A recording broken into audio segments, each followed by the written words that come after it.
Hi, everybody, and welcome to today's Prevention Matters panel session. I'd like to start off by wishing you all a really happy and wonderful National Indigenous History Month. In recognition of that month, we're going to start off today's conversation by having Elder Marie McGregor Pitawanakwat open and close us with ceremony before getting into general proceedings. So I'm going to start by handing over to her. Take it away, Marie. Thank you. Okay, thank you.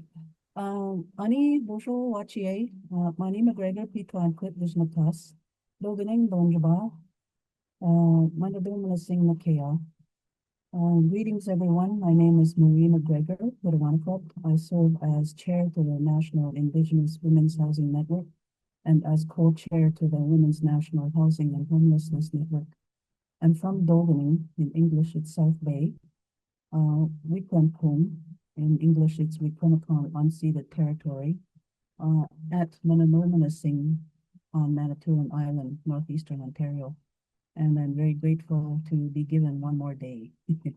All right, I'll start. Chimigwech Kajevenado, Bojo Mashomsan on Nokmisnan. Chimigwech Dishman Pinish Navayake Mungo Meno Bimadis. Manogish Gut Mungo, Midish Chimigwech Kinagego Giminugame. And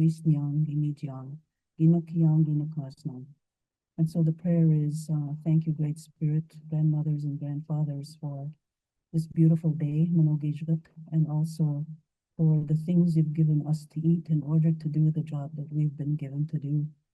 And in English, the rest of the prayer would be, thank you for the gift of seeing, hearing, speech, taste, and touch, the gift of analysis and writing, and also grateful for the work we've been given to do and the means with which to do it.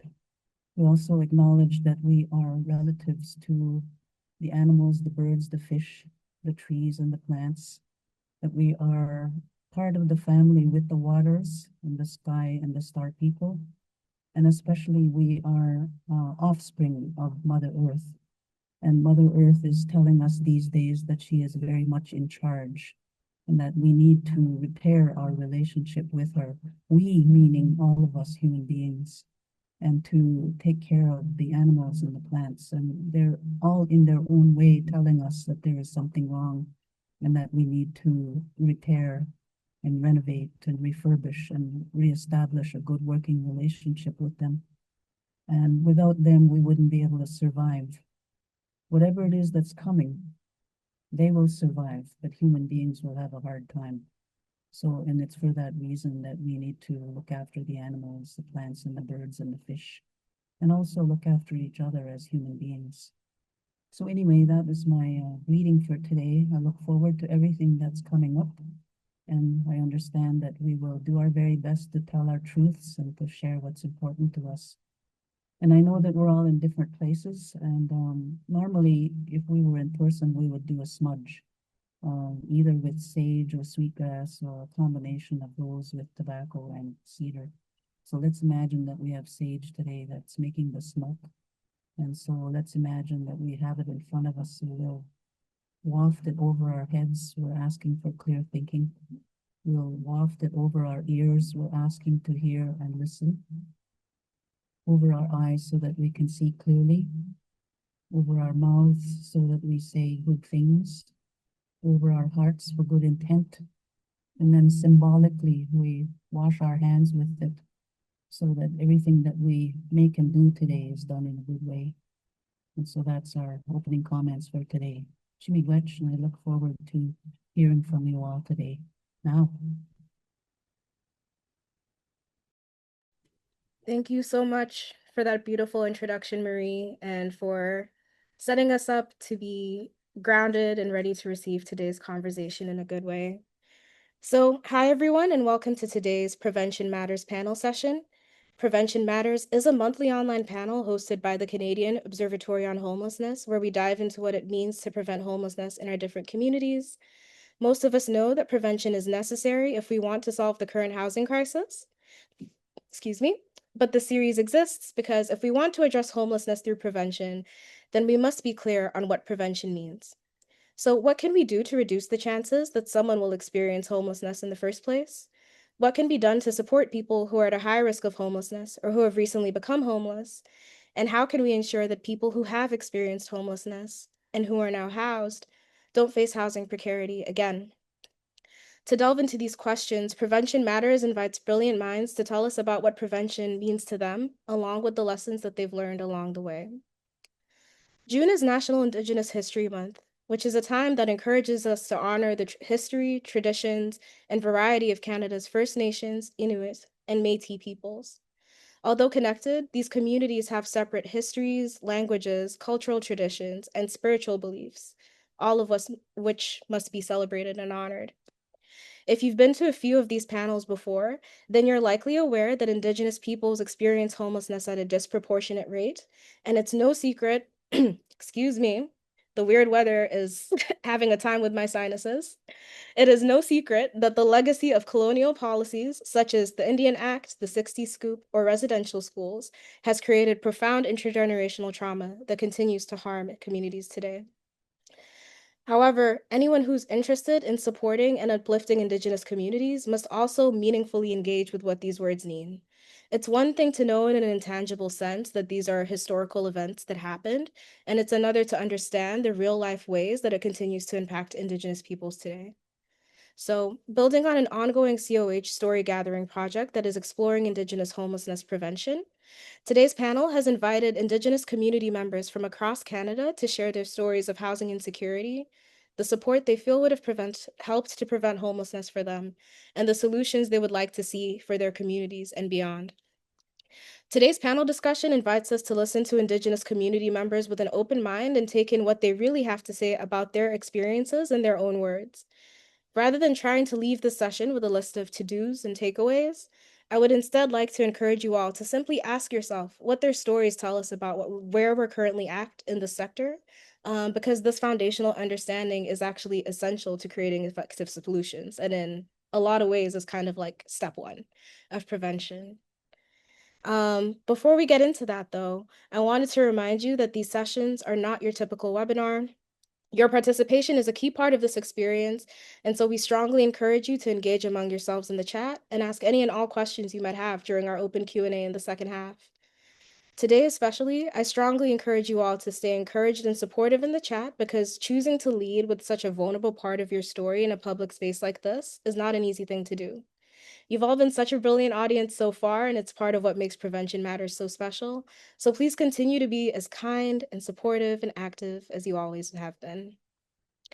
I also wanted to remind you that your feedback is very important to us, and so if you have any thoughts on how we could improve your experience, we'd really appreciate you sharing them.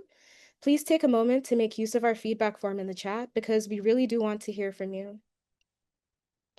This session will be recorded and shared publicly on our YouTube channel. So if you would like to maintain your privacy, I'll invite you now to turn off your video and rename yourself using the tools at the bottom of the screen. It's important to pay respect to the traditional guardians of the land which many of us are calling in from today. The Canadian Observatory on Homelessness recognizes the long-standing and ongoing relationship that Indigenous peoples have with Turtle Island, which includes both ceded and traditional land, and also includes the land known as Canada. Thank you so much again to Marie for opening us up with a ceremony that sort of introduced us to the space in a good way. We wanted to take a moment to encourage you to learn something new about the history of the land where you reside today. So Steph will be sharing a resource in the chat where you can look up a particular city, county, or even an entire province and learn something about the territories, treaties, and languages of that land. If you're watching this session back as a recording, this resource will be linked somewhere in the YouTube description or somewhere on the webpage. And so I still invite you to check it out and learn something new. So without further ado, I'm going to hand over to the hosts for today's conversation, Kathy Fournier and Cohen Pinkowski, and they're going to introduce themselves to you and set the stage for us all before we head into the main interview portion. So to Kathy and all the other panelists who are joining us today, we look forward to learning from you, and the floor is yours. Oh, thank you, Promise, and thank you, Marie. I'll introduce myself first, and Cohen we're hosting this together, so I'll let him introduce himself after. My name is Kathy Fournier, and I am the Director of Indigenous Homelessness Prevention at the Canadian Observatory on Homelessness. And yeah, I'm calling in, we're situated in Toronto. So I'm just really happy that those that we asked to join and share their stories are here today. There were two other people that had initially said that they could join, but unfortunately they are not able to join today. So yeah, but we have two amazing people here, and Marie as well, that we're going to hear from. So anyways, I'll let Cohen introduce himself. Yeah, hi everyone. My name's Cohen. I'm a research assistant here at the COH. I've been here for a year and a half, and I'm in school for social work in Toronto. I've grown up here for most of my life. I'm Indigenous on my mom's side, from the Northwest Territories, and I was born out in Alberta. But yeah, happy to call Toronto home and to work here, go to school. And I used to be a housing worker at Anishinaabe Health Toronto. So that was kind of where I started doing frontline work before school. Great. Yeah. Great. So Promise, should we just start like with the setting the stage, or did you need to say anything else? Nope, over to you. Go ahead. I guess, we do need to, well, actually, we need to, we can get Jeff and Jaylene to introduce themselves before we get into, just if you wanted to say something about yourself before we get into the questions. Sorry about that. Hi, Jaylene, do you want to go or should I go? Me? Okay, hi, I'm Jeff. I'm from Peterborough and I'm coming to you live from Toronto. I'm an artist and I work at Anishinaabe Health Toronto with the RAM mobile team. And I'm a person that got the job counseling position through my lived experience with substance use, with living on the streets and spending time in community. Um, and yeah, I just like take that experience into this job, and I feel really lucky that I was given a chance to kind of figure out and navigate the what seemed like an opaque system, right? Like social work and medical notations and things like that. But I feel really fortunate that I have this role and I'm able to connect with so many people. And I'm excited to be here today to try to untangle the complicated web of the housing crisis and look for solutions and ways that we can integrate practice into having making it that people are not living in such violent and precarious positions. So thanks. Thanks, Jeff. Hello, good morning. My name is Jaylene Missins. I'm from the Treaty 4 area. I'm Soto and Cree. I'm residing in Regina, Saskatchewan. I am also taking a leave from a frontline worker position. I used to work at the FASD network, and like frontline support workers, I initially didn't take that time that I needed to debrief from work and home, and I carried a lot of stuff to home, and I also have a lot of life problems at home. So that's what carried me to take a break and just focus on me and my family, and my kids. I also got my job through lived experience through the justice and FASD and child protection system. So that's how I got my job. And yeah, I'm just actually excited to be here and just speak on my experience from Saskatchewan and just where we're at and just changes that could possibly be made throughout Canada, and just see how Canada, like the different, like how every province is different. We all have different jurisdictions and we all have different social assistance incomes. And I know Saskatchewan's is very isn't very supportive and healthy right now for a lot of people. So I'm just really eager to use my voice to speak on what I think and stuff like that. So thank you. Thanks so much, Jaylene. Yeah. So yeah, I guess we'll just, before we actually start asking you both, to share some of your experiences, we just wanted to talk a little bit about, some of the background for this particular webinar. So Cohen and I were involved in a project where we actually reached out to people with lived experience and service providers. So it's on Indigenous, specifically Indigenous homelessness focused. So we reached out to people with lived experience and service providers on, what their experience as homelessness was, how, what does Indigenous homelessness mean more broadly, and then a real focus on prevention. And so that project took place over the last year, and we ended up speaking to about 97 people, I believe, 90 to 97 people. including people with lived experience and service providers from all across Canada. And so one of the key things, a broad kind of thing we learned from this project was that, we're hearing similar story, like not particulars of the story, but we're hearing, the reasons for Indigenous homelessness. There's a lot of commonality across every province.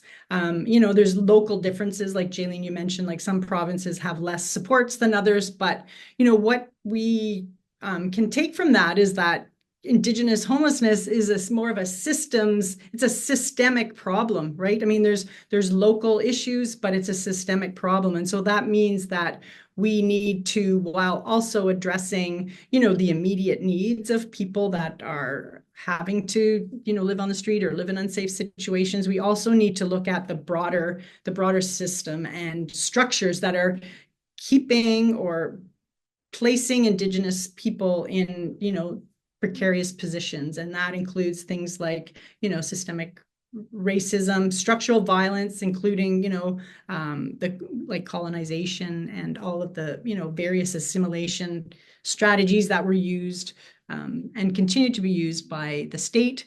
So, but yeah, and so I think that I'll let you talk in a second, but I just think that it's really important to focus and highlight, center the voices of Indigenous peoples and, service providers that are involved in this work, because I think that when you understand what homelessness, how it happens from a felt experience sense, then you understand it in a different way. And I think that, typically when policies are made, policies are not made that are informed by the people that have that lived experience, and they're not informed by people that are going to be, more broadly, that are going to be impacted by those policies or systems. And so I think that really, we really need to center lived experiences into prevention. And so rather than, just focusing more abstractly, I think it brings it home. And I will say that, through this project, everybody really very generously shared their experiences. And I personally, as someone who has not really ever experienced homelessness, I learned a lot. And I think that really helps me in, being able to contribute to change, which is part of why I am in this role. So, Cohen, I don't know if you had anything to add, but Cohen was involved in this project all the way through. And so anyway, I guess we can just start if Jaylene and Jeff, you are, and Marie too, I don't know if you had anything that you wanted to say before we start. I think your microphone is working a bit better, I saw in the chat, so we'll be able to hear you a bit more. Apologies, everyone. We're still dealing with some difficulties getting Marie up on the screen here. Oh, no. Okay. We'll just troubleshoot in the background. Okay. So we'll just start, and because I know Marie has, some experiences to share as well, and a perspectives to share as well. But got it. Yay. Cool. Well, hi, Marie. Hey, Marie. Hi there. So that's okay. I was just wondering if there was anything. I just kind of talked a little bit about the project that, has led or helped, develop this particular webinar. But for the questions, anyways, before we get into the questions, was there anything that you wanted to say or share? I was just talking, I don't know if you heard what I was saying, but just that, yes. The importance of, lived experience and. Yeah. I now know what challenges shapeshifters go through. Anyway, I'm really gratified that there is today's webinar. Some of the statistics I've been looking at, worldwide homelessness is extremely severe. There are 8 billion with a B people in the world. And my question to myself was, how many of those are homeless? So the answer is 1.1 billion with a B are homeless around the world. So that's 1 in 8 people. And then in Canada, on any given day, 300,000 people are homeless, anywhere from coast to coast to coast. And the statistics again say that a majority of those are Indigenous people. So it's heartbreaking to know that this problem exists. I do want to make one more comment before we get started. Indian Reserve land in Canada is 1/3 of 1% of the entire landmass. So that means that 99 and 2/3% of the lands are not Indian Reserve lands. That's 9,985,000 square kilometers of land from coast to coast to coast. It's the second largest landmass in the world. The only one bigger is Russia. And my question to all of us human beings is, why is it possible that there is any one person homeless in this world, given the size of Mother Earth and all of the resources and all of the human capacity there is for kindness and compassion? So I just want to put that out there as something to think about. And thanks, I'll sign off just for the moment and I'll rejoin in a second. Thank you. Okay, thanks, Marie. So I guess I'll just start and yeah, Jeff and Jaylene, I'm wondering if you could just talk a little bit about, what Indigenous homelessness means to you, and what I mean is like if could share a little bit about what your experience is with your own experience or that of people that you know in your community. So yeah, I'm just if either of you want to jump in, or I can Jeff. Yeah. Unless yeah, so I don't know. I'm not Indigenous, and I just wanted to clarify that. And so I come with the experience of being a drug user and experiencing homelessness with an amount of privilege. And I think that's important to recognize in this conversation that like my journey and my experience, like I was coming into a world that was literally made for me. You know what I mean? And I think that my friends and family that are Indigenous don't have that same luxury. And I think it was like really important what Marie said about like just this idea that there is so much, and so a lot of like my teachings in the work I do and in a kind of like broader sense came from my brother Les Harper, who's a harm reduction worker in Toronto, the son of Vern Harper, who was a street elder, and really they kind of like paved the way for a lot of work that goes on in Toronto today.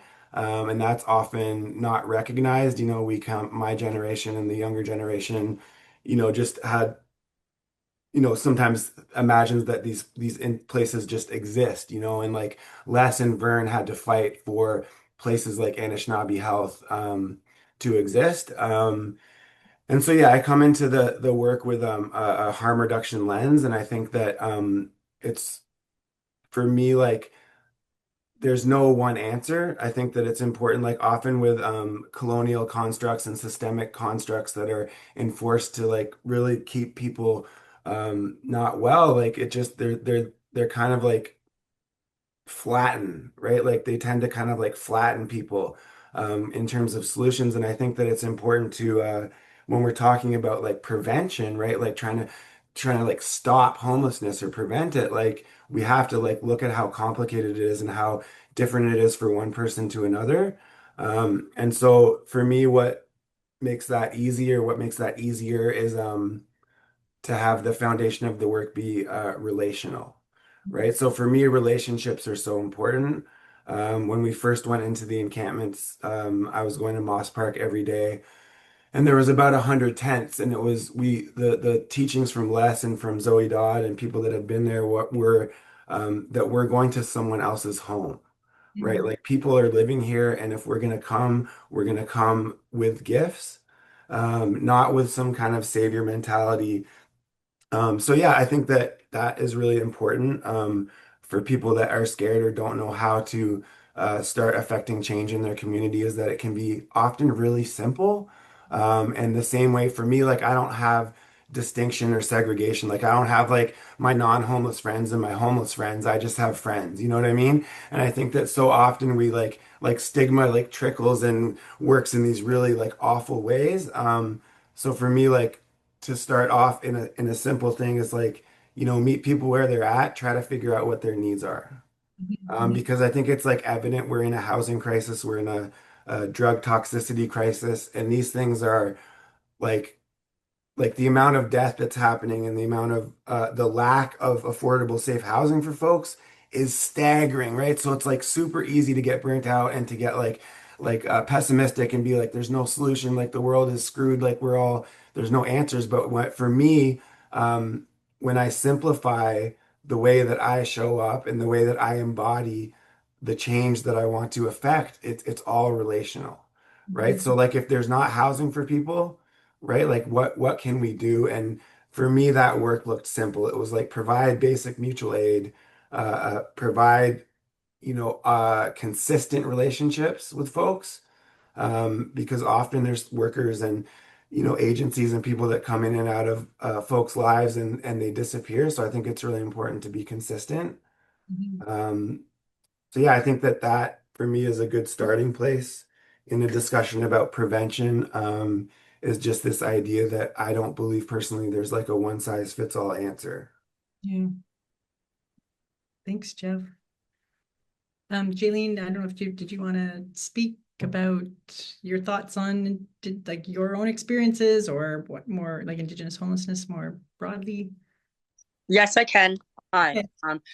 I'm Indigenous. I'm a status native. I'm from Pasco First Nation.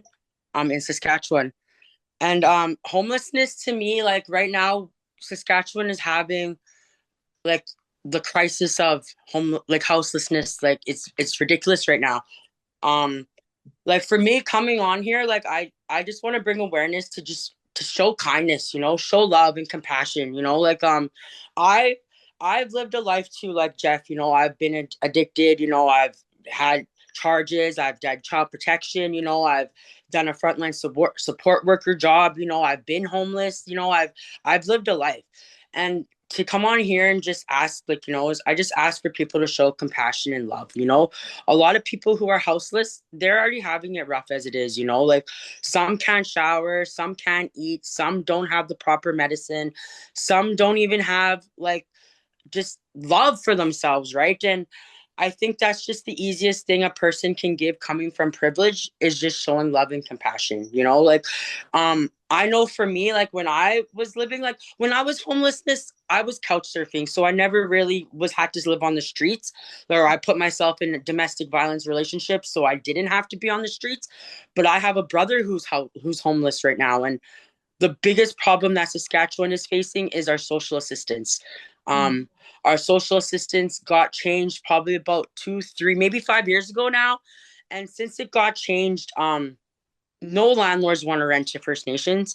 Um, we don't have safe housing. We don't have anything for addictions. We only have the one detox in Regina. We don't have anything for the youth. We have a lot of youth that are now experiencing homelessness, and we don't really have the resources or the supports for people. And the supports and the resources that we do have, they're getting burned out because they don't have the resources and they don't have the supports to debrief. And right now, Saskatchewan is facing a lot of Saskatchewan, Alberta, and Manitoba, as you guys can see, the fires, right? And where I'm living in Regina right now, we're getting evacuees, and I'm a part of like I Will Help Regina, Free Regina, just a lot of the community pages. And a lot of our evacuees are coming to our city and they're hungry. They're not getting help from Red Ross or Red Cross. They're not getting help from the reserves.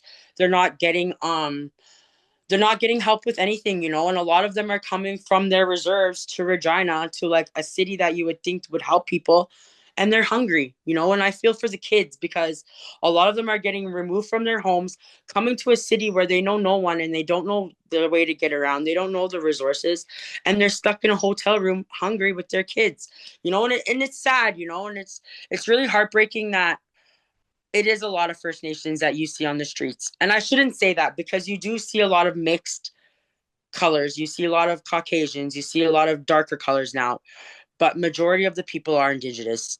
And I feel like a lot of them just get looked down and they just look, and it's heartbreaking to see. And I'm just really grateful that I'm able to be a part of this and for everybody to just listen. And I'm just really grateful. So thank you. Thanks, Jaylene. Yeah, so with, I think just a couple of things, definitely, of all the people that we spoke with who shared their stories, one of the main things that people said, like, just on that one-on-one relational level is just, when the public people passing by or just treat you with kindness, right? Like just a little bit of respect and kindness can go a long way because as you said, like, yeah, maybe living on the street or not being housed, like it's how can you also probably don't feel good about yourself, right? And so it's just easy for those other experiences, day to day kind of, people making comments or people walking away from you or yeah. People mostly said that But they invisible, they felt like they weren't human. yeah. But, Didn't that. but Well, isn't that sad that we're having a conversation about trying to be kind to people? Like that's like what I feel like we shouldn't even have to talk about being kind to, you know what I mean? Like it's ridiculous. Like why like we have to go over being kind. And so like I think that like that, and it's important to like recognize that for me too. And I think that like my friends that are homeless, like they give me so much. I learn so much from them, right? Like my friends that are housed, like we're in this like dominant culture of like hyper individualism, you know what I mean? And like people not like sharing and people not people being selfish, and so it's like my friends that are on the streets, like they'll give the shirt off their back to their buddy. You know what I mean? They'll go to jail for their buddy. They ride like, and so to me, those kinds of values, that generosity, those lessons have like truly enriched my life, right? Um, and so yeah, like of course be kind, but it's just like that to me is like the problem of segregation in a city like Toronto, is you have such class disparity. You have people that are rich living in condos that don't know their neighbors. You have, people that get frozen with privilege because they're like, I don't know what to do. And to me, that's just ridiculous. There's a question about savior mentality, and I think that like it's important to acknowledge too that like the problem doesn't stop once people are housed. Like TCHC is a joke. The elevators don't work. The buildings are dangerous. Like the public housing is not necessarily like safe housing, right? So when we look at like the city's numbers of how many people they've housed, like a lot of people are on the street because they feel safer on the street, right? They feel safer in community. And unfortunately, in larger cities, with gentrification, you have social services and agencies that are getting pushed out, and with that comes the pushing out of people, right? And so, um, yeah, I think that like it's important to reflect and look at like how we relate to the land, right? And that some people feel more comfortable living in a park or living in a tent.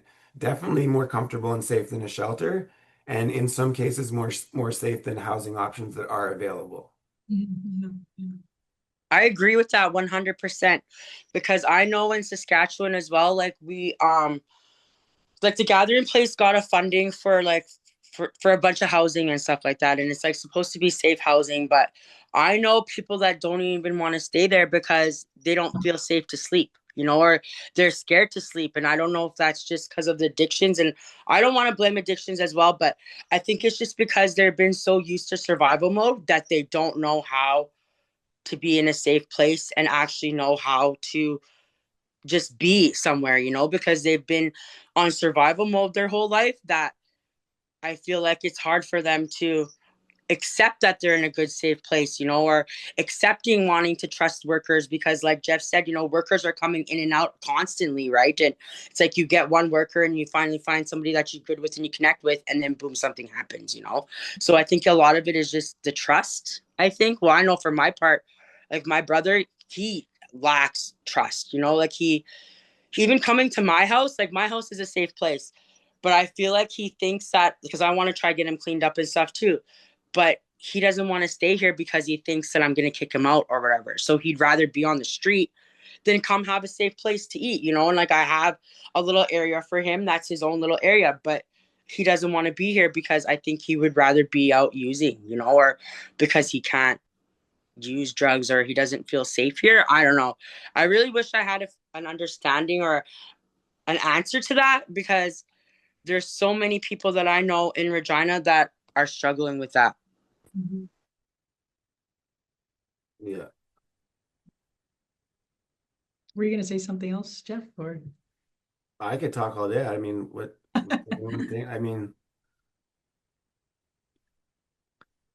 yeah, I think like so yeah, like and it's like in from an indigenous perspective, like we are living in white supremacy capitalist society, right? So it's like whatever when we talk about homelessness, like it's going to be much harder for an indigenous person facing homelessness than a non-indigenous person, and that's because of colonialism and white supremacy, right? So it's like important to always recognize that. And like I saw in the comments, people talking about stigma and barriers, and it's like so true, it's like, um, we deal a lot with prescriptions for folks that are coming off substances, and we have a doctor that will prescribe something, and a client will go to a Shoppers Drug Mart, an indigenous client, and they will get like questioned by the pharmacist, questioned by security, and this is like just ludicrous. Like it's just not something like a white person or white passing person would have to deal with. Um, and yeah, I just think that like um, there is so much that we can learn from people that are unhoused in terms of like ideology and like ways of being with the land, ways of being generous and sharing. And to me, that's just really interesting that we actually are enriched. The more we are able to connect with one another, and make life different, make the way that we live together different, it just benefits everybody. yeah. Any other comments, Jaylene? I'm okay right now. Thank you. I also actually know I do have a question. Okay. Or I have a statement. I know for like in Saskatchewan and Regina, a lot of our houseless people also go to the detox. They use the detox. Like I know in the winter it's very hard to get into detox because a lot of our houseless go to detox. We have a social brief detox, and it's just very hard to get into detox because of the beds are always capacity and they're full, right? So yeah, that's just something. Someone, someone saying in the chat, understanding what service provider would need to create a place of safety. And so for me, like within an agency, I think it's so important to center the voices of people with lived experience. There's a lot of things that are unteachable in terms of relationships. And I think that for Indigenous people, there's not a safe space, right? Like it's just that is all there's always going to be a lack of safety. In terms of how does safety become operational? Again, I think for me it's relational. Right? It's the trust developed through meaningful, long relationships, through consistency that builds that trust and safety, and therefore so much more can happen. And the problem with like Western ideas or like the Western canon of understanding social work or frontline work is that like I always get critiqued of having bad boundaries, but I'm like, F that, I just have different boundaries, right? Like I'm just, and like I think I have great boundaries, but I just, try to lead with love and relationships, right? And for people that don't have lived experience that operate with some sort of paternalism, things like that, it can be seen as different. I don't know. Yeah, no, thank you. Yeah. Marie, I'm just wondering if you had anything you wanted to share in relation to the question or just what's being talked about here. Yeah, I was going to, so we're on question run, right? Yeah, just thinking about like what does Indigenous homelessness mean to you, and just about, sharing your own experiences or your, people that you know. Yeah, I was going to add some things. So there are different definitions of homelessness. There is an author out there named Jesse Thistle from York University. He created a document that looked at 12 different definitions of homelessness for Indigenous people. And some of the important ones that I remember are connection to land, connection to community, connection to your clan, your language, your culture, your history, and also to the spirit world and the ancestors. And so if someone is houseless or shelterless, an Indigenous person in that situation, that says to me that not only do they not have shelter today, but they've been removed from their community, their clan, their family, their language, their culture, their history. And so the question of, okay, so how deep is the culture? How old is the language? How old is the homeland? And so there are some academic documents out there that talk about the physical evidence, the archaeological evidence for Indigenous people living in the Americas, put it between 35,000 and 50,000 years before present, BP. So, and I always wondered why, when I'm wandering around out in nature or anywhere really, I feel this like tug or connection to the land. That's why. It's because 50,000 years worth of our ancestors' remains decaying and decomposing and turning back into earth have transformed them into trees and animals and shrubs and fish and birds and so on.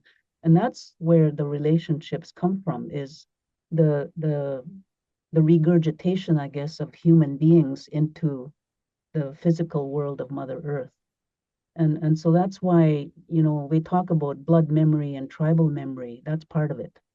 And there was more recent evidence that talked about a mastodon whose remains were discovered.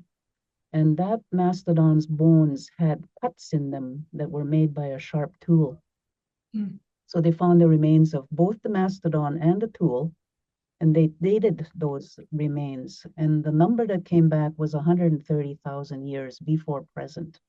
So that Wow. means that human beings in the Americas were here that long. Mhm. So when I think about that, and I think about, the modern context of the cities and towns and all the places where people are living, any Indigenous person anywhere in the Americas is home on our own homelands, no matter where it is. And the other thing I wanted to add is if you're in the city someplace, no matter how high the skyscraper, no matter how thick the concrete barrier, and no matter how many no trespassing signs there are, we're still on Indigenous homelands. We're still home in our own homelands. And those are things I wanted to add. And it took a long time to get to that because we're so used to being indoctrinated into don't do this, don't go there, don't say this, don't question that, don't speak up. Yeah. That's what the trauma has done to us. And so the younger people, I'm hoping, will be able to speak up and to question and to say, hey, wait a minute, that's not right.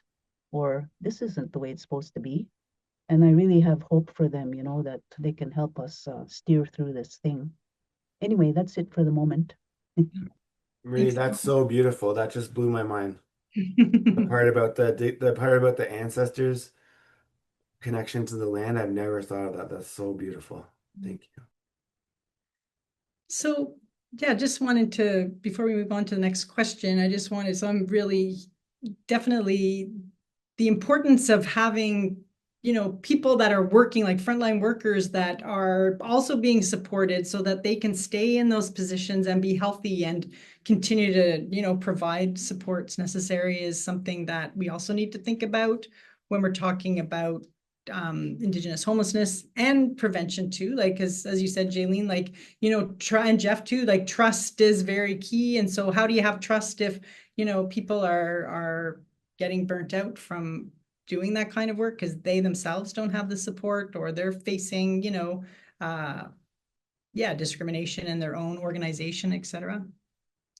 And then just, I don't know, Cohen, did you have anything you wanted to add about or say just from what everyone has shared so far?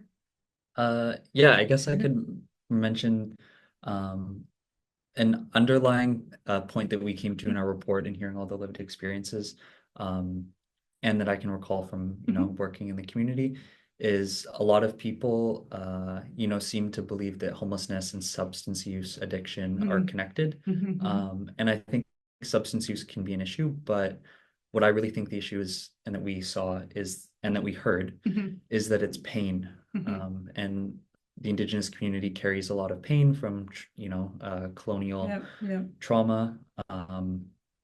So instead of phrasing it and looking at substance use as the issue, framing it and looking at pain as the shared issue, and why is pain so hard that people have to turn to drugs to use? Because if they didn't have this pain, they wouldn't be using. substances.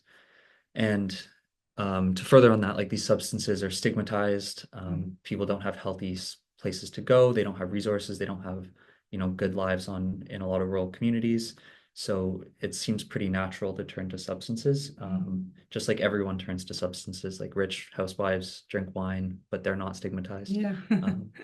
So like that was just a big Yeah. thing that we heard. Yeah, and I think someone actually even said, we're not in an addictions or drug crisis. We're having a pain crisis, and so that means like individual level, but it also means like like carrying the pain of our ancestors and our families, our communities, and so that is like people are walking around with that. And actually, just before we move on to so yeah, just kind of reframing things like Cohen is talking about as it's not perhaps an opioid crisis, it's a pain crisis. And someone even said very specifically, they said, I don't know why fentanyl is getting such a bad rap. Fentanyl is the only thing that's helping me. Fentanyl is the only thing that is helping me, cope with my situation. And so I just thought that quote really, or that the person sharing that perspective really stayed with me because and I think it's linked to what you're saying. So yeah. So yeah, the next question is just around like what, based on your own lived experiences or people that like what would be helpful to prevent, what could have helped prevent your homelessness?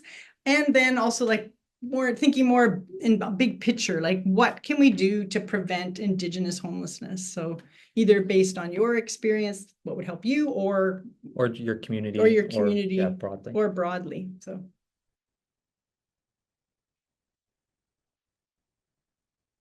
Hi, it's Marie. I'll bite. Okay, so when I referred earlier to Indian Reserve land being 1/3 of 1% of the entire landmass, so how many people are living on there? There are about 600,000 status Indians in Canada, and a majority of those do not live on Indian reserves. So that means that the landmass itself is not enough to support the status Indians who are out there. And so status Indians also add to that, there are Inuit people, there are Métis, there are Indigenous people who are not status Indians, and there are those who identify as Indigenous. And so they are not eligible to live on Indian reserves. So what does that mean? It means that 99 2/3% of the landmass is not an Indian reserve. So one of the other things I discovered about my own experience with homelessness is that, and I started to dig into our history, and one of the things I discovered is that there are treaties made between Indians and the British Crown. A treaty, a covenant, and a convention are three instruments that are legally binding internationally. So the fact that the British Crown made treaties with Indian nations recognized that Indians are and were sovereign nations. And as far as I know, the treaties have not been undone or torn up or whatever. And at the same time, the terms of the treaties have not been fully enforced. So if the terms of the treaties are not enforced, they become null and void, and that 99 2/3% of the land is still ours. Okay. So what needs to be done is to repatriate some of that land to Indigenous peoples who still rightly own that land. And here's another little thing to think about. The Hudson Bay Company went bankrupt a little while ago. Well, how did it come to be? Well, that landmass of the Hudson Bay Company was the James Bay, the Hudson Bay, all the way through to the foothills of the Rockies. And it was claimed by a man named Prince Rupert in the 1600s. So he started roaming around over there, and he liked what he saw, and he wanted it. So he went back to England. He went to meet with his cousin, King Charles II. And he said, "Hey, cousin Charlie, I found some land. I would really like it." King Charles II says, "Sure, I can give it to you." So King Charles II makes a document. He signs it over and he gives it to Prince Rupert. And all of that land between the James Bay and to the foothills of the Rockies was given away by King Charles II to Prince Rupert. So now here's my question. Were the indigenous peoples living on those lands ever asked if they wanted that land taken away? Was that land ever bought? And if it was bought, where's the purchase receipt? If none of those things exist, then all of that land between James Bay and the west to the foothills of the Rockies are still indigenous lands, and they need to be given back. And that will help to resolve some of the issue of homelessness so that people can have places to build homes. I'll stop there for now. Thanks. Thanks, Marie. Did anyone else want to just respond to that question around, how we can prevent Indigenous homelessness? I think, Marie, that was so beautiful, and I think that for me the answer really is to give land back.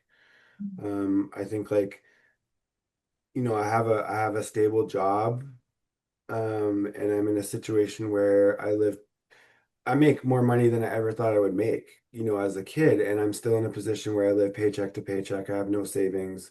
I can't imagine buying a home in Toronto. If something happens to my apartment, I don't know what I would do. I don't know where I would live.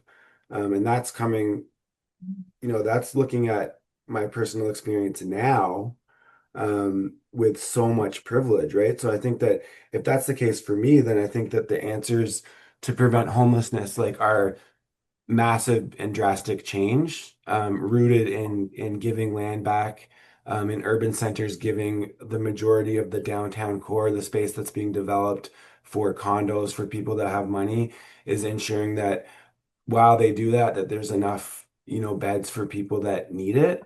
Like, it's just ridiculous the amount of wealth that the city has and the lack of housing, lack of detox beds, lack of shelter beds. And unfortunately, if you look deeply at the ways that the city operates, like, it's all corrupt, right? Like, all the shelter hotels and all the ways that they shuffle and skirt around people is just a means to remove them of the power that they have, and so I would love to see a city that is rooted in ensuring that people just have a safe place to live. Like, it's just a basic human right that I think needs to be met. It does disproportionately affect Indigenous people. I think that's something that we need to look at and, like, speak up about all the time. Um, and I think if we're going to be, throwing around, like, decolonization and land acknowledgements. Well, what is the land acknowledgement? What does that actually look like in a place like Toronto? Like, for people that are settlers that have land, that own land, what does that actually look like? Those relationships and kind of, giving the land back, and making sure that people have a safe place to stay. So those are the questions that I'm always with. We do a lot of really great work in a harm reduction context, I guess, to make sure people are, like, medically, and emotionally, spiritually stable. So at Anishinaabe Health, we have this incredible, RAM clinic, and then we also offer counseling, but also traditional counseling and access to healers and ceremony, which is really great.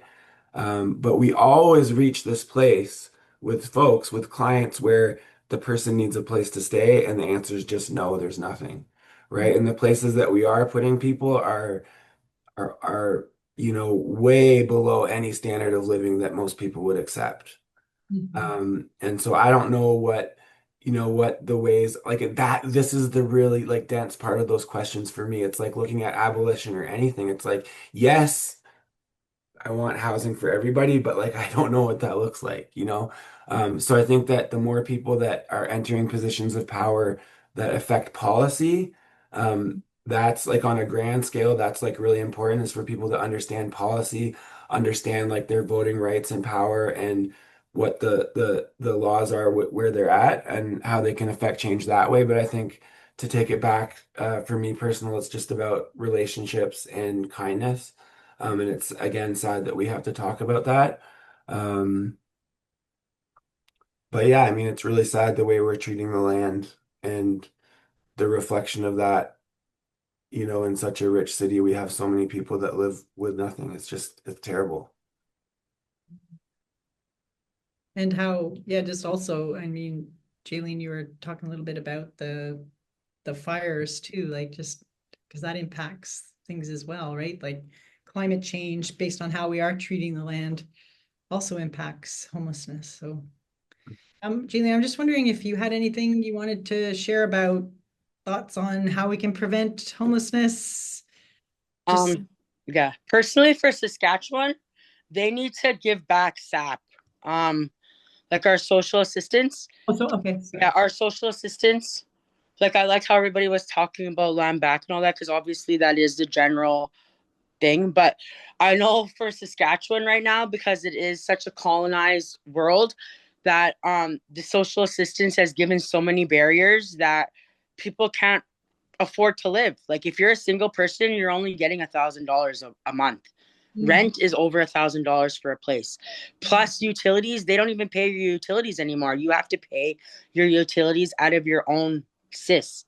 I don't know if it's like that all over Canada, but I know just for Saskatchewan, it has changed. And yeah, it is very like even for people that want to work and get off social assistance, there's just so many little barriers that will just keep you in the system, you know, and like you don't ever get ahead. Like I like what Jeff was saying, living paycheck to paycheck. Even when I was working as a frontline support worker, I was living paycheck to paycheck.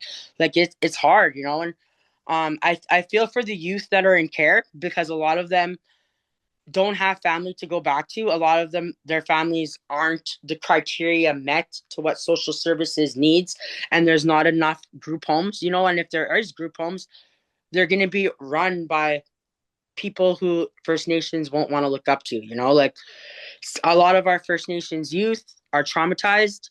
They don't trust, you know, and they're not going to want to trust people that are different colors than them. So I just think a lot of it goes back to like what we were all saying previously. The land, I don't know. I just know Saskatchewan right now is just the social assistance. That's the biggest down thing that we have right now is just the SAP. The evacuation, like the evacuees right now, like I'm really like, and then it just makes me feel bad because now I'm putting the people who are houseless to the side because I'm thinking of the evacuees, you know? And then it's like I never win because I can't save everybody, but I want to be able to try help as much as I can, you know? And nobody deserves to go hungry, you know? And if that's the least I can do is just give them a bowl of soup and some panic, then I'll do that, you know? But right now I just think a lot of it is our social assistance. Like that's what is our biggest downfall in Saskatchewan. Jeff. Oh, I just was thinking it was a silly thing because it was just so basic for me. But the answer of the what with the prevention is like the CERB was so good, right? Like when we all got CERB money. So I think that like a universal basic income could just do like so much for people. That I mean, especially in an urban context, I don't know how that would look in smaller rural communities, but for me that was like the freest I'd ever felt, you know, within these systems. Like that was amazing. So I think that that would be awesome. And I think to bring it back to this idea of like that some people don't want to that the housing that is offered in big cities is not necessarily safe or good, and people sometimes do feel safer to sleep outside is important to always reconsider. Um, and I think that there's like creative solutions around that. Like we worked with Colonial to build to get tiny homes out to people. And so that was like a direct response to the crisis of COVID and people living in encampments.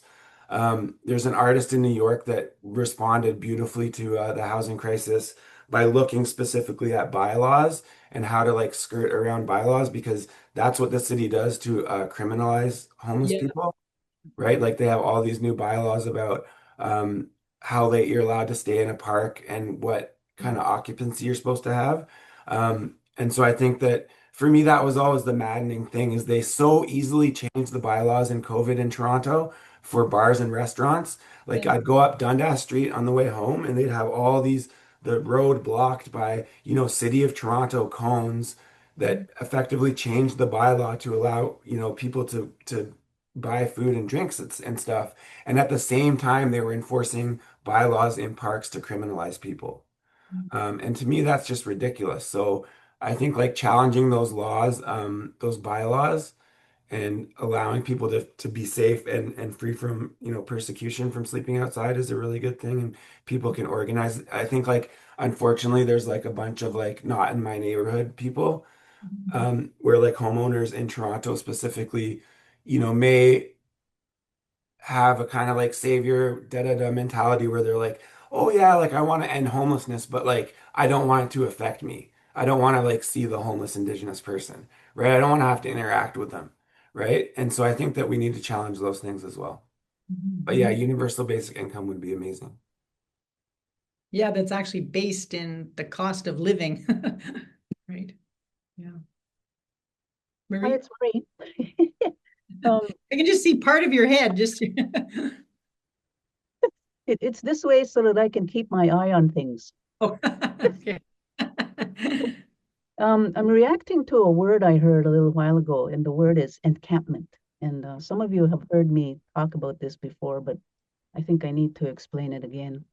So when I hear the word, and so news report a few years ago about encampment residents, okay, which is an oxymoron. Because as soon as you say the word resident, that means that somebody is living someplace, okay? So the word encampment itself is so troublesome for me. And the reason is that contained in that word is the word camp. So I have this image of a mom and a pup and 2.5 kids and an SUV loading up their camping gear and going away to some park or campground for the weekend or long weekend or whatever. And once the weekend is over, they can pack it all up again, stick it back in the SUV and drive back to town or city or wherever. That's camping. Encampments are not encampments.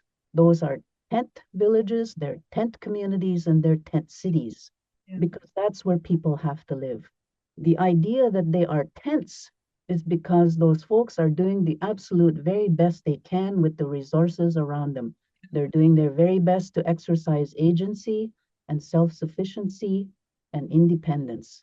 And once you have a gathering somewhere where there are tents, pretty soon someone comes along and says, hey, I know where you can get a really cool bowl of soup. Yeah. And share that with other people. Somebody else will come along and say, oh, I know where you can do laundry. And they'll share that with the other residents. And then somebody else will come along and say, oh, I know where you can have a shower. And then, they bring these things to the group. And next thing you know, you've got a community. So they're tent villages, tent communities, tent cities, and they're forming community. The community is what's so important, as opposed to the isolationism, the dehumanization, the othering, the depersonalization, and so on and so forth. That's the thing that we're looking at, and I'll stop there. Yeah, thanks. Beautiful. Because I guess I'll also, well, did you want to share? One of the things we also heard from people was, just was the sense of community that they felt when they were living, with other people in the park, or even living in certain places on the street where there was other people around. There was like gathering places. And so that sense of community was actually also really important, and something that a few people, out of that we talked to, said that it was actually really challenging to move into a home after that, because they weren't allowed. There was rules about not having, people that are homeless come into your home. And so they felt a sense of isolation that you're talking that they had not felt actually when they're on the street. So did you want to say something? Yeah, just on the topic of land back, when we were doing our interviews, we were talking to someone I can't recall on the East Coast, and they were talking that there's this gentleman who lives on the outskirts of one of the Fredericton, I think. I guess Fredericton, I'm not entirely sure, who has property. I think he's retired, he has some money, and he was feeling so sick of seeing homeless people around. And instead of being like, I don't want to see them, he just started building tiny homes on his property, and he housed like 8 people on his own dime, on his own effort. And to me, that was pretty insane to think about. If one person could do that, how come our cities, how come our provincial governments, the country can't come together and, collectively work on these things? And I mean, I don't know if politicalness is the focus, but in my opinion, Canadian people, like I have so many friends that care about social issues, but then when it comes to actually understanding politics or people that work in government, they don't they're kind of apathetic to this. They stay out of it, they tune out.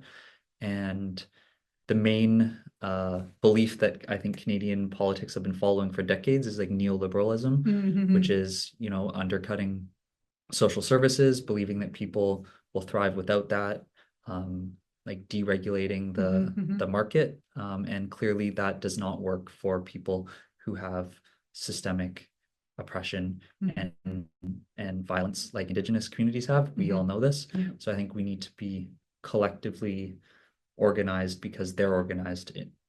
Yeah. Yeah, that's kind of my point. Yeah. No, good point. Yeah. There's an artist, Michael Rakowitz, and he did this project, I think, in the 90s in New York City, and it was called Parasite. And he made these kind of like sleeping compartments out Oh of yeah. plastic and attach them to the hot air vents of buildings in cities. And so the air that was just being discarded was actually used to heat people. And he's brilliant. Like it's really affected me, that work. And he would look deeply at the bylaws and find ways around it. So he made tents that looked like cars and he parked them and he put them in parking spots. And that way people weren't ticketed. So I think there's like really interesting ways to, as like, young creative or not, sorry, I don't mean to be ageist, but any creative person um, can even affect change in a small way by, thinking outside of the box. Because Yeah. we are individually, it can feel like we are so powerless, sometimes. So yeah, I'm thanks, Jeff. Thanks. There's a couple questions that I think are related to this topic in the, oh, sorry, go ahead.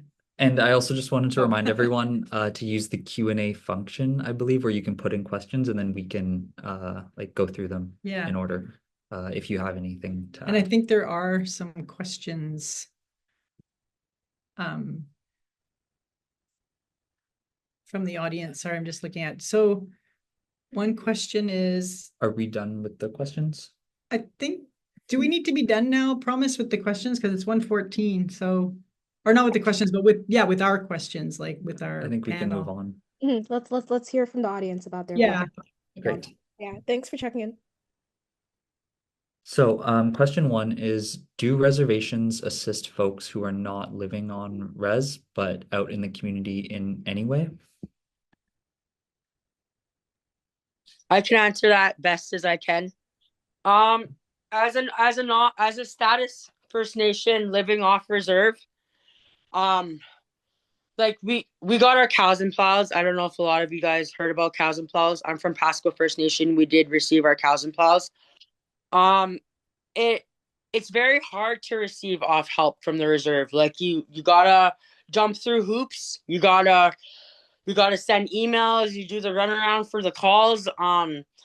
Urban First Nations, like on my reserve, we don't have an urban office in Regina like other reserves do. So I feel like urban, like natives like myself, are pushed to the side. Like say you need help with like bills, or say your bill's gonna get cut off, like there is Jordan's principle, but the wait is so long that I honestly believe like urban First Nations, like urban are pushed to the side. They don't get the same help as on reserves do.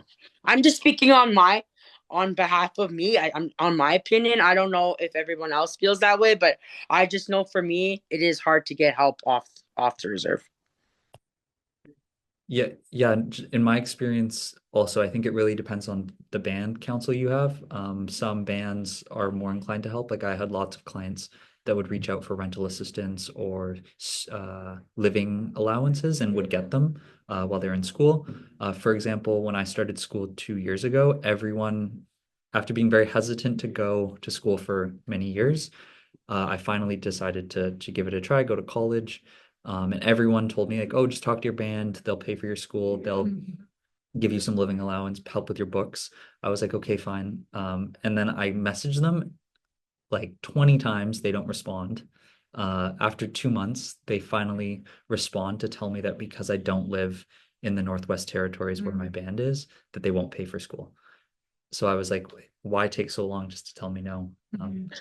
Yeah, I feel like that's the majority of a lot of people. Like a lot of community members don't want to go to university because they don't want to be left with student loans. And that's speaking for myself. Like, I don't want to mess up student loans. So why would I want to have that debt when like our reserve by law should be the ones covering our school books and our living allowance? But I know for my reserve, they only fund like 15 people a year. So I guess it all just depends on which band you're from. So but I understand where you're coming from. Yeah.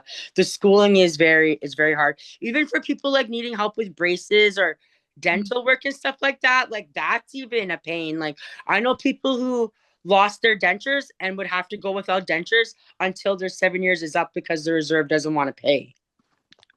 Yeah, it's messed up. And definitely there's a lot of misconceptions because I think when I'm talking to people who are non-Indigenous, they're like, oh, you can go to school, it's free, Yeah. et cetera, et cetera. But to be honest, there is a Southern Ontario secretariat that does help fund Indigenous people who are living off reserve. So I was able to get it covered, but this information is not easy to track down. Mhm. And when it comes to housing, it's also very confusing, I think. Yeah. So the next question is, how can communities work with reservations in order to build affordable housing for reservations? So yeah, not meaning Indigenous communities or? Yeah, I'm not sure. Any thoughts on that? Hi, it's Marie. I'll bite. So I serve as the chair to the National Indigenous Women's Housing Network. One of our projects was to examine the availability and feasibility of using alternative materials. So for example, log, stone, straw bale, timber frame, and cordwood stackwood. And that came from a realization during the pandemic that building supplies doubled in price, and then a bit later they tripled in price, and then finally they quadrupled in price. And then after all that, even if you could afford the quadruple price of building materials, there was still the issue of supply chain disruptions, meaning that you couldn't get the materials anyway. And so what it meant was, okay, well, housing needs are still there. People still need to build homes. And then I started thinking, well, what did we used to do in pre-colonial times? So I was wandering around one day, I looked down on the ground, and what do I see? The earth itself. And I look over there, there's a pile of rocks. And you look over there the other way, there's trees. And then you look another way and you see a big field. Well, then those are the materials. There are homes around the world that use rammed earth, adobe, different types of plasters made from earth. There are straw bale homes in Canada. There are hempcrete homes being built using the tall grasses from the hemp plant. There are log homes, timber frame homes, and then cordwood stackwood. Each of those materials is available on our home territories, and they can be transformed into homes. And so the question you need to answer for yourself is, what do I need versus what do I want? So need can be things like a clean place to sleep, someplace I can be warm, someplace to cook, someplace to wash, someplace to feel safe, private, and secure. So if you can create a space that answers those needs, then there is your answer. But if you start thinking, do I want 5 bedrooms? Do I want a 2-car garage? Do I want a swimming pool and a sauna and an outdoor kitchen and a big gazebo? Then that's going to put things out of reach for you. So you need to discard the wants and focus on the needs. So that says that, okay, you can work with natural materials, you can learn how to do those things. It's very labor intensive and very likely much less expensive than what we call the stick build homes where the materials you get from the building supply companies. And so what that means is that, and in particular for Indigenous women, and some of the research I've done tells me that in some nations, it was the Indigenous women who built the homes, maintained the homes, and moved the homes. So you'll see old-time historical photos of Anishinaabeg building a wigwam out of the saplings and using elm bark or birch bark. And then you'll see other historical photos of a plains woman standing beside a horse. The horse has this big long wooden harness on it called a travois, And on the travois are the folded up skins that were used to cover the teepees. So that tells me that women were responsible for building and maintaining and moving in some societies. And so what we need to do is to recover some of that capacity to do that for ourselves. And I, I'm not a man, so I can't speak for men, but what I can say is that women's responsibilities in pre-contact times were established so that we were able to do those things. What we need to do is learn how to do those things again and take back that agency, because that's what it's all about. So yeah, we can and we should learn to build our own homes again. And I'm sorry, I may have digressed all over the place, but tried to answer the question.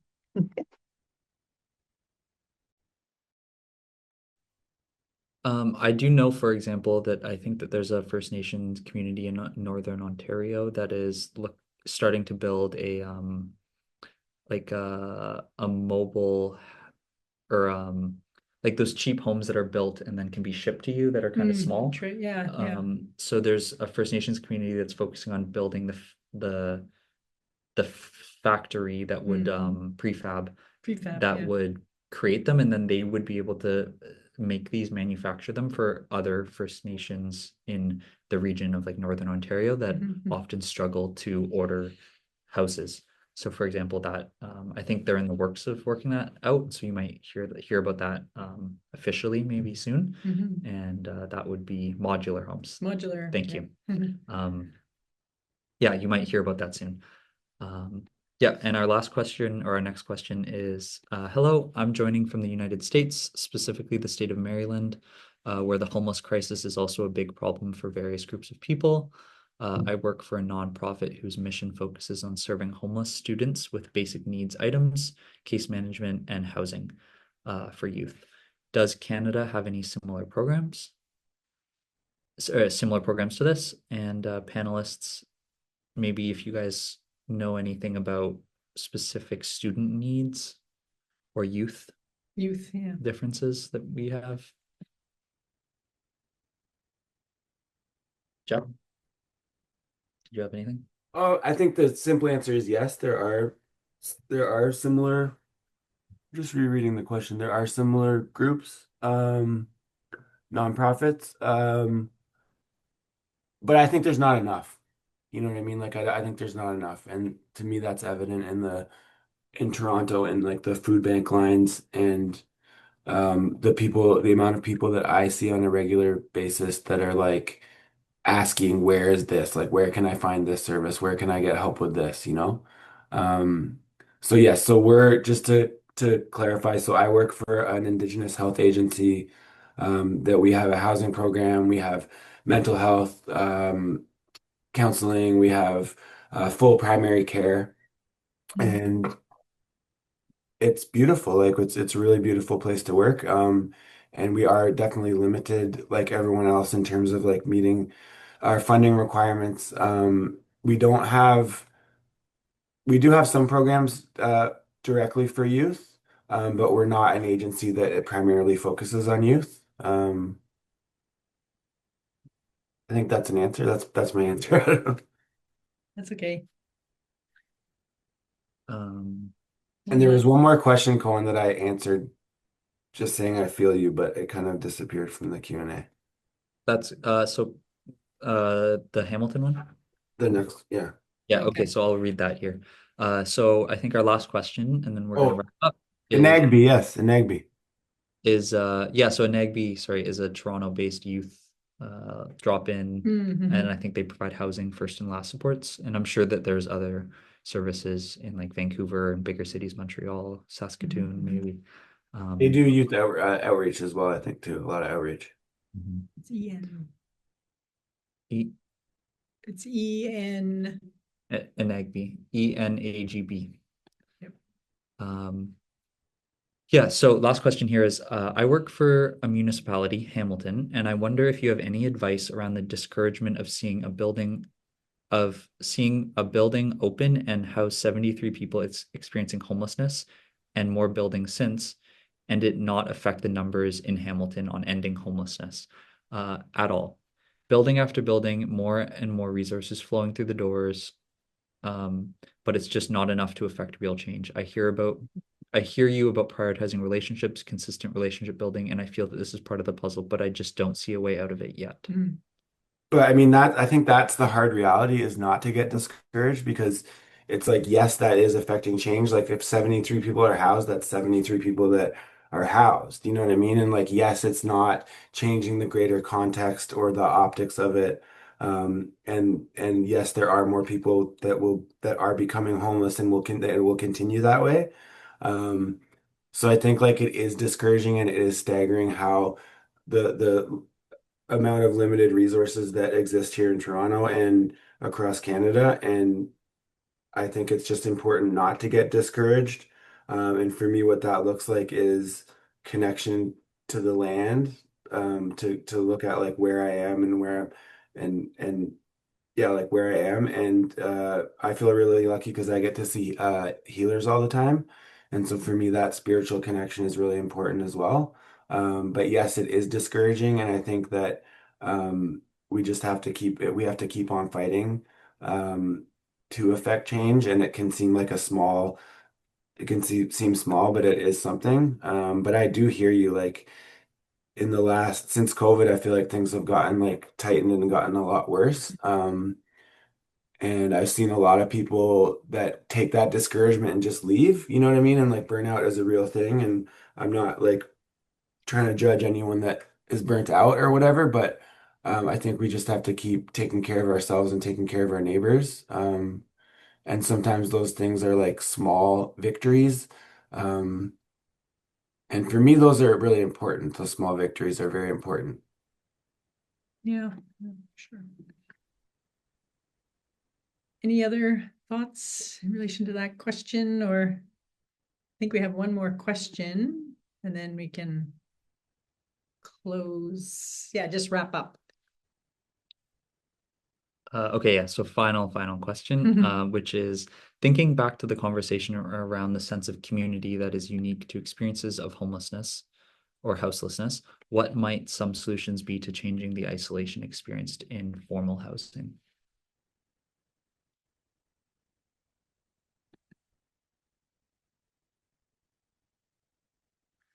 So, I mean, I can just based on some things we heard from people is, having housing that actually has some common space. And there's an organization called Nemerind, I think.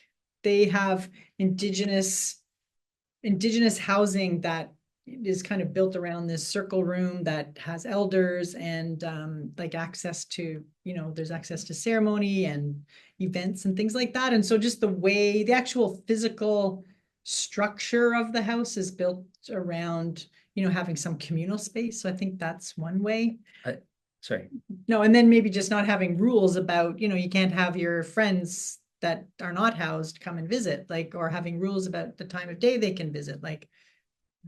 Yeah, I think as like Jesse Thistle's stages of housing or homelessness, or what Indigenous homelessness is, housing is more than just four walls. So having housing be built that incorporates holistic supports, so community, multi levels of family, non-traditional sort looking families, Indigenous culture, traditional supports, and like trauma-informed care. So yeah, anyways, that's all the questions. So I'm just wondering if Jaylene or Jeff or Marie, if you had any kind of last things you wanted to share before we wrap up, like things to keep people thinking and talking and Can I just speak on how I noticed Saskatchewan is like so slow with programs and supports that every other province has, like with youth and just like more houselessness programs and supports. Like Saskatchewan has like probably limited of like 5 and under, maybe if that, like, so just to see how Saskatchewan is so far behind in the supports and just with keeping up to date with the supports that people need, or even just everything. Like I just sitting here and listening to you guys and all the programs and the organizations that you guys have and just looking in the chat, Saskatchewan is very far behind. Like I wish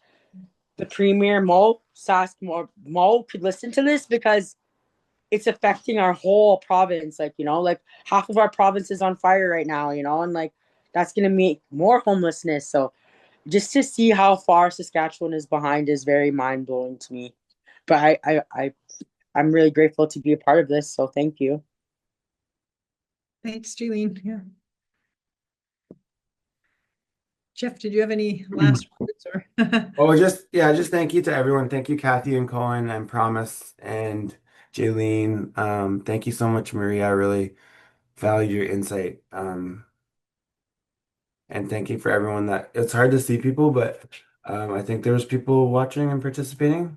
Yeah, So thank you so much. And yeah.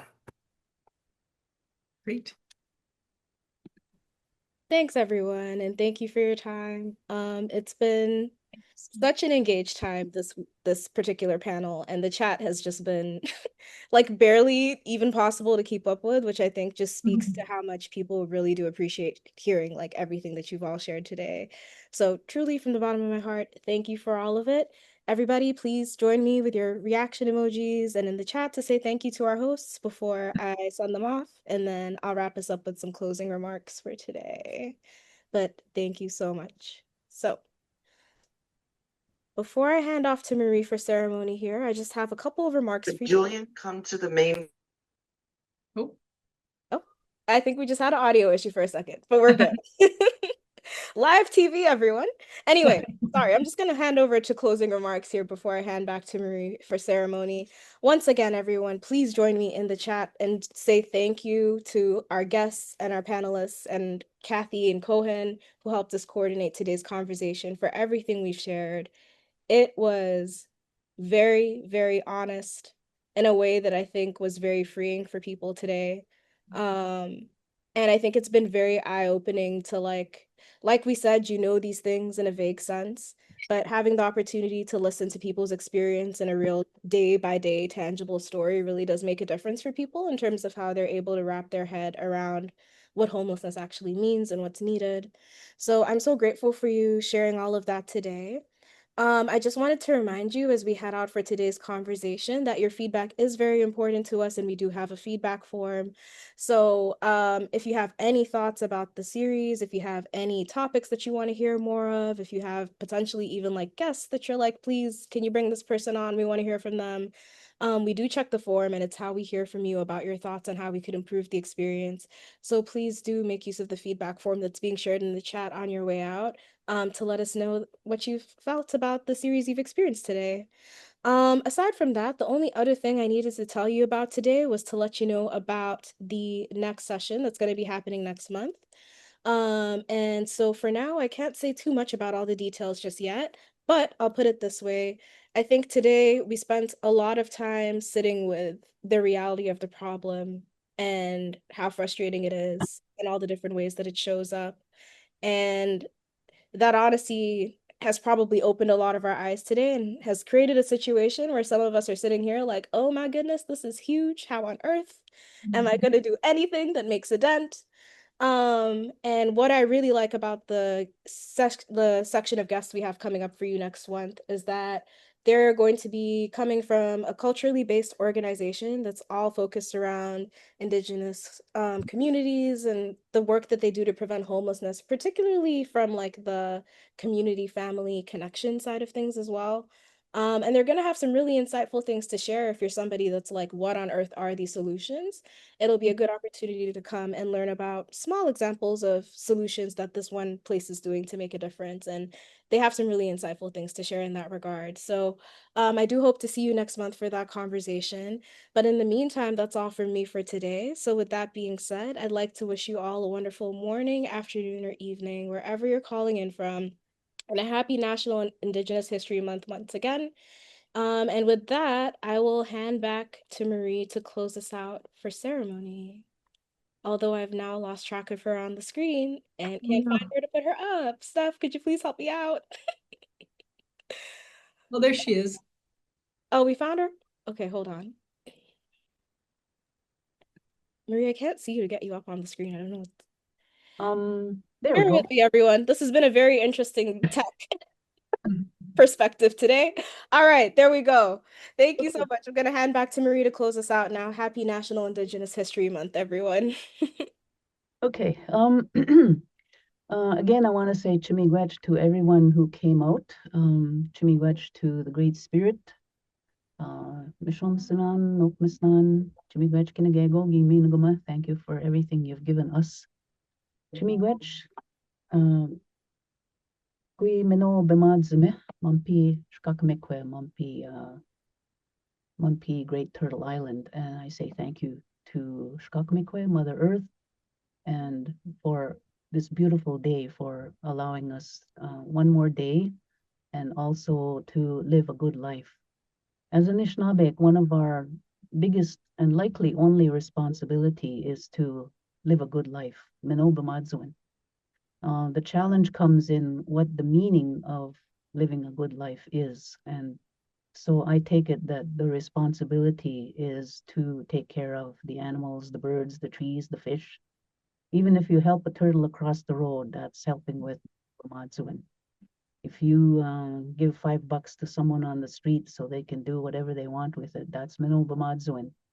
If you help someone with a walking stick or walker, can't open the door, that's Mino Bamadzuin. And so that's pretty much our basic and most important responsibility. And the challenge is in the interpretations of that. I do want to leave a couple of gestures behind, and I know that the work can be overwhelming. Sometimes there can be nasty thoughts. There can be all kinds of negative stuff happening. So sometimes when I confront negative stuff or I want to say nasty things, I'll do something like this. I'll cover my mouth and then I'll throw it away. So if you have a nasty word that wants to come out and you don't want to do that, just exhale it into your fist and throw it away. And that way it'll help you get rid of it. Eh? I've done so many episodes of exhaling and throwing away again and again and again. Then finally I'm able to, catch myself and not say nasty things. And the other thing is I want to leave 3 more gestures with you. Three, there's 3. One is to touch here, to be grateful for the thinking that we've been given today, and also to touch your heart, the left side of your chest, to be grateful for all the good intent and the good responses from the group. And then also the final one is to kind of grasp, these are the things I'm taking away today. They're good things. And so you're taking away good teachings, good thoughts, good questions, good answers, good discussion, and know that there's a group out there that's in support of you. There's a network.